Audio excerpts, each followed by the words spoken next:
Hey Pittsburgh, welcome to From the Newsroom, TribLive's podcast bringing you top stories from TribLive.com. Over the past few weeks, universities and colleges across the country have seen unrest, specifically tied to the public's growing sympathy for Palestinians in the Israel-Hamas War. Universities including Yale, NYU, Arizona State, and Columbia have seen the eruption of protests by coalitions of students, faculty, and other supporters. We will not rest, disrupt, divest. We will not stop, we will not rest, disrupt, divest. We will not stop. Protesters are calling for the institutions to divest themselves from any war-related investments in Israel. Many also want statements condemning, quote, genocide in Gaza, end quote. These institutions have tried to disband these encampments with methods ranging from vacating deadlines and warnings of suspension to escalated tactics like restricting access to university properties like food halls or requesting the involvement of law enforcement. On Tuesday morning, May 7th, over 200 demonstrators at MIT retook the encampment immediately after it had been cleared by law enforcement. The University of Pittsburgh also saw a version of this national protest with its own Schenley Plaza as the site of students' pro-Palestine encampment. Here to tell me about their reporting experience covering this story and explain Pitt's student protests is TribLive's higher education reporter, Bill Schackner. Bill, hello. Hello, thank you for having me. Thank you for joining me. So, within higher education, there has been a situation going on, and it's highly focused on the sentiment surrounding the Israel-Hamas War. Let's talk a little bit about that. So, there was an attack by Hamas, the terrorist group, on October 7th.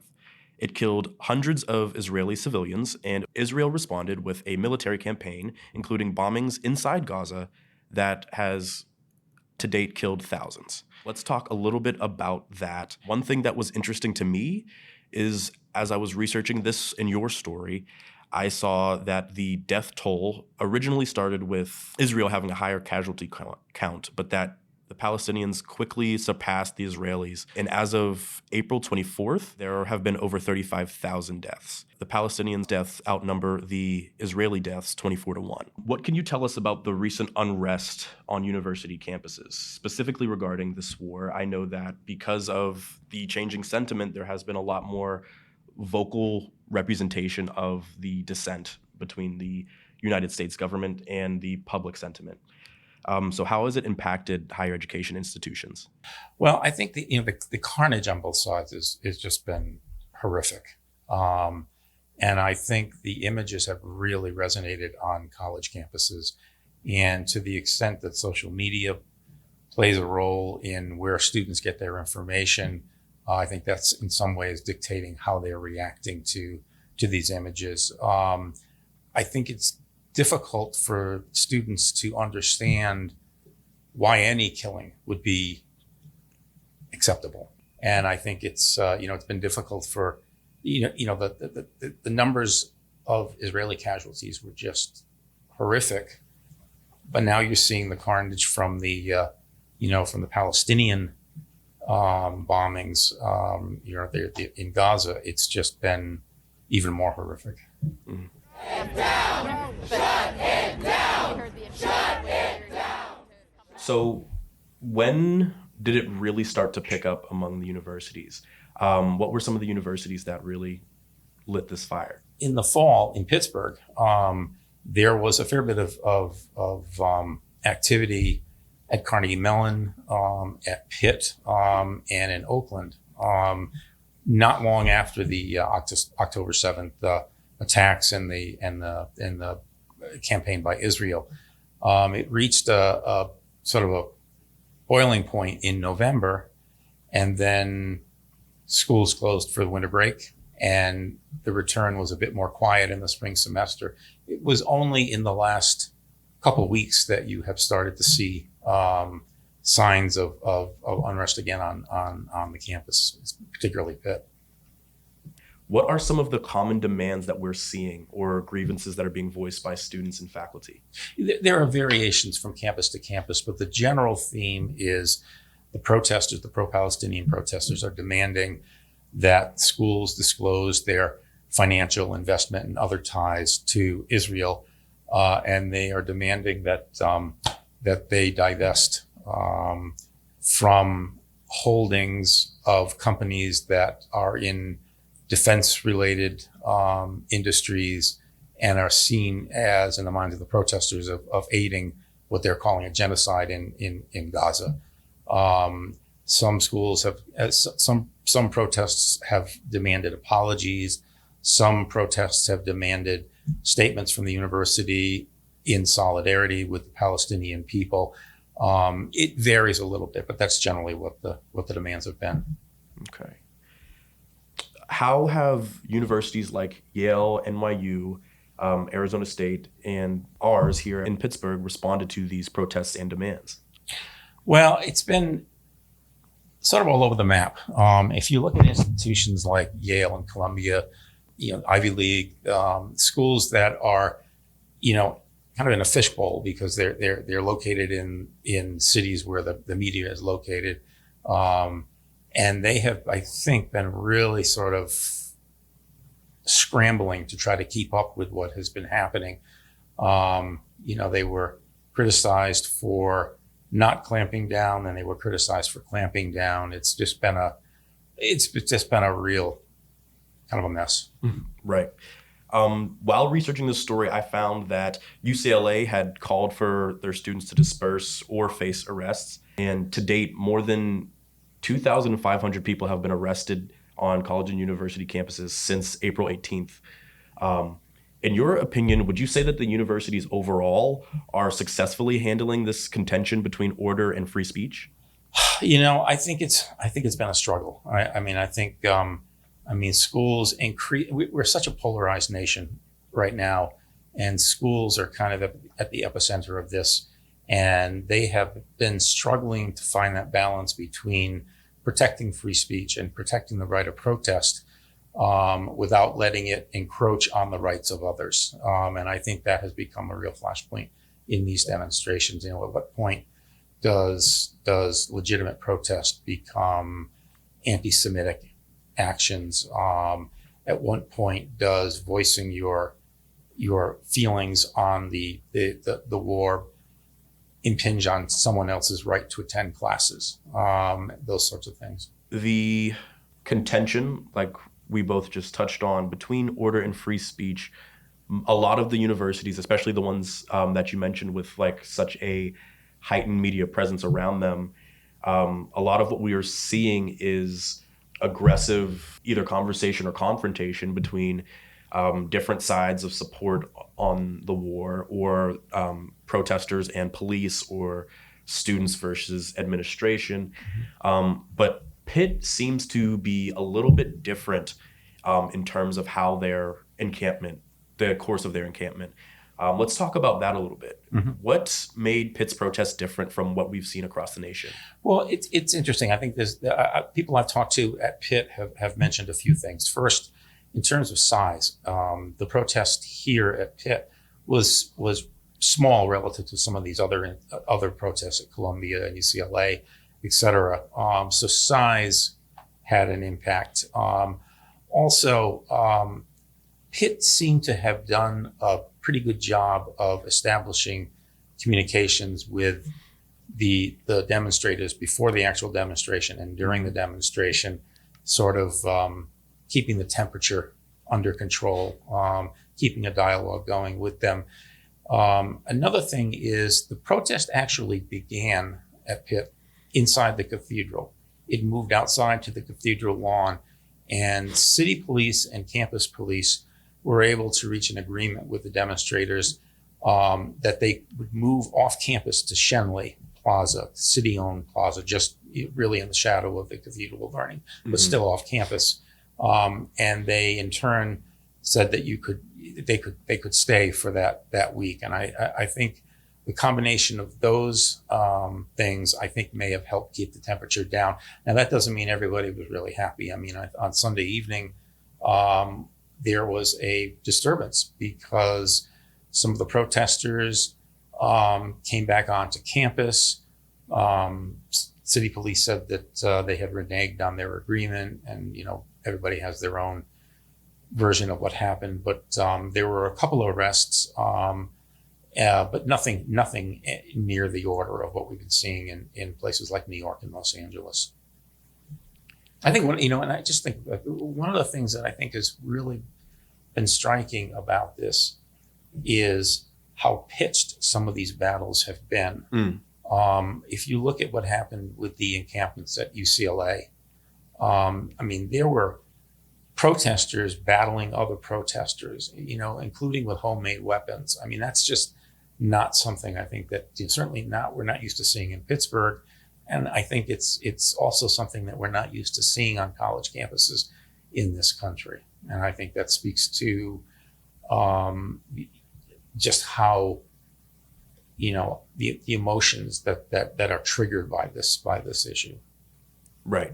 Another thing that I thought was interesting was professor and philosopher Cornel West came to speak Thursday at the encampment. True. And we encamp in the name of courage and compassion and solidarity. He touched on empathizing with people who are suffering. A quote from him was, "Are you listening to the voices of those who are suffering? And are you courageous enough to stand up for those who are suffering? That's why we are here, because they're suffering. I stayed much longer than I thought, but I'm glad to be here," he said. The encampment lets the world know that there are people here in Pittsburgh who have golden hearts in terms of being concerned about genocide taking place in Gaza, end quote. What do you think what kind of impact do you think someone like Cornel West, who is a independent presidential candidate, what kind of impact do you think someone like that has coming to an encampment in Pittsburgh specifically? Well, certainly, I'm sure it energized the demonstrators themselves, who were quite surprised to get that visit. It raised the profile of the demonstration too. As far as what it had, what impact it had on the message, I think the message would have been the same with or without his appearance. Okay, so now let's take a look at the reporting process. Tell me about your experience going to Pitt to cover this story. Well, one thing that struck me was how measured and the students and the other pro-Palestinian protesters were, and also the counter protest by in support of Israel.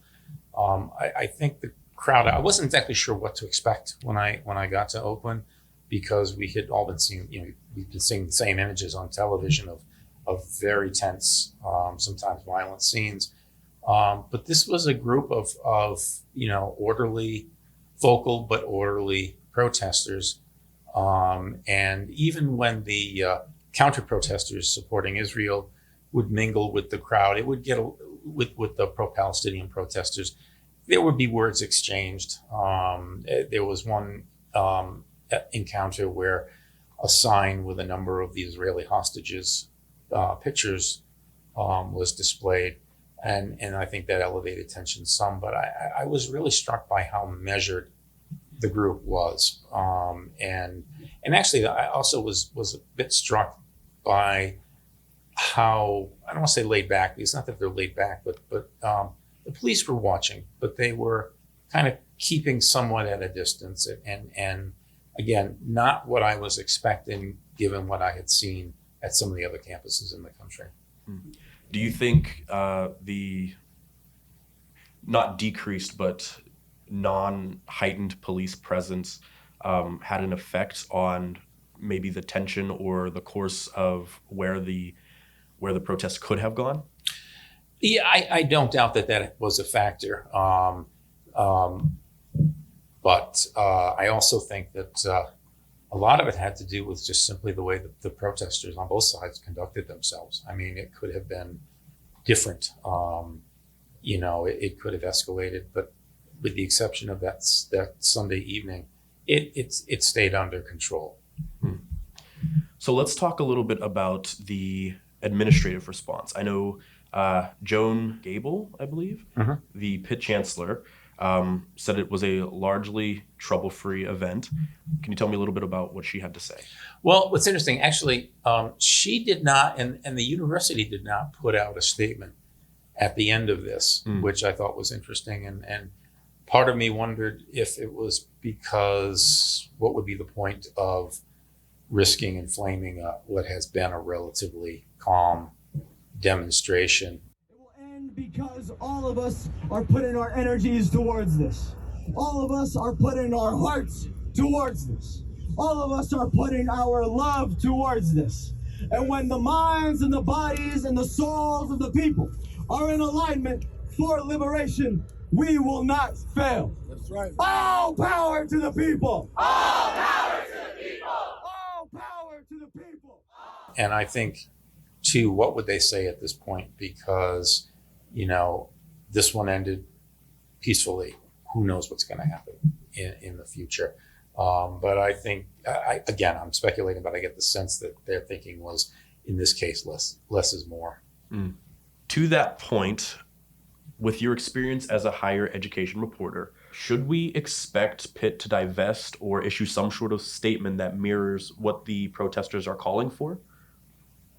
Well, I mean, the university has already apparently sent overtures that it wants to have a dialogue with these students. What that means is unclear. This whole issue of divestment is not a new issue on college campuses. I mean, it goes back to the days of apartheid. It goes back to, the tobacco products, the preservation of the rainforest. Endowments are massive, very complicated pools of money, and other assets that are, vitally important to the schools. And what they will say, and it's what they said when another group was pushing to divest from fossil fuels, is that you can't turn a ship abruptly like that, because a lot of their investments are spread over multiple funds. They're locked in for a certain period of time, and if you're going to pull out certain funds for a certain reason, that you're going to pay a financial price for doing that. I mean, that said, Pitt did vote to move toward divestment by 2035, which was not nearly as fast as what the demonstrators had hoped for. But it's hard to say. But I think these things are not short, quick battles. They're sustained campaigns. Okay. So is there any other insights that you can share about the broader context of these protests, and just in the landscape of university activism? One thing I was struck, and this is in the fall, is I spoke to a student who is Jewish at Pitt and talked about, feeling isolated and feeling concerned on campus. I also talked to a Palestinian protester at Carnegie Mellon who, felt very uncomfortable. I mean, she was called a baby killer by someone on the campus. I was just struck at how hurtful this has been, I think, for a lot of these students on both sides of this issue. Say Pittsburgh is really just a big town. And I was always struck thinking that these are people that, were it not for this situation, would be passing each other, on the way to class or whatever. And now they're in the middle of this, this just horrific situation. President Biden gave an address on Friday to discuss or to address the college protests. We're a civil society, and order must prevail. Throughout our history, we've often faced moments like this because we are a big, diverse, free-thinking, and freedom-loving nation. Dissent is essential to democracy, but dissent must never lead to disorder or to denying the rights of others so students can finish the semester and their college education. Look, it's basically a matter of fairness. It's a matter of what's right. There's the right to protest, but not the right to cause chaos.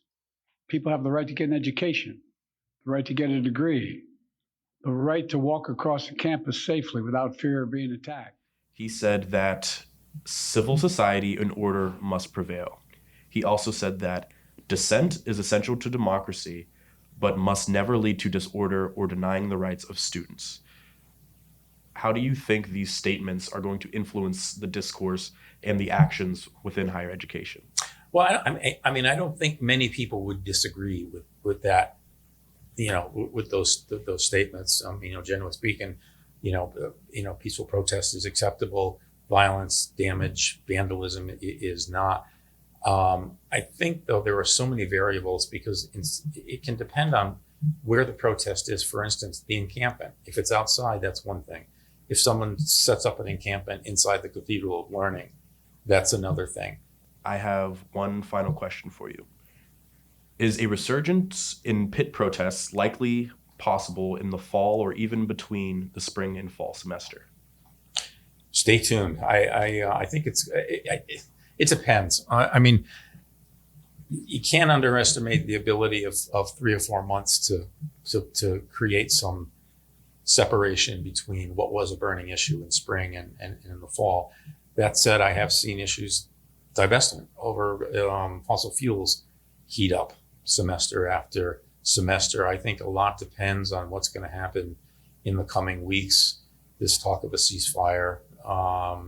I think a lot of it's going to depend on what's happening in the war itself, and then on top of that, it's a presidential election season, so that's going to add even more to more volatility to the issue.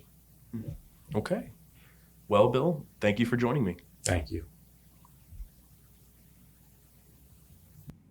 More on protests in the nation and the government's response. Israel seized Gaza's Rafah border crossing on Tuesday, a territory that is invaluable to Gaza in its current state.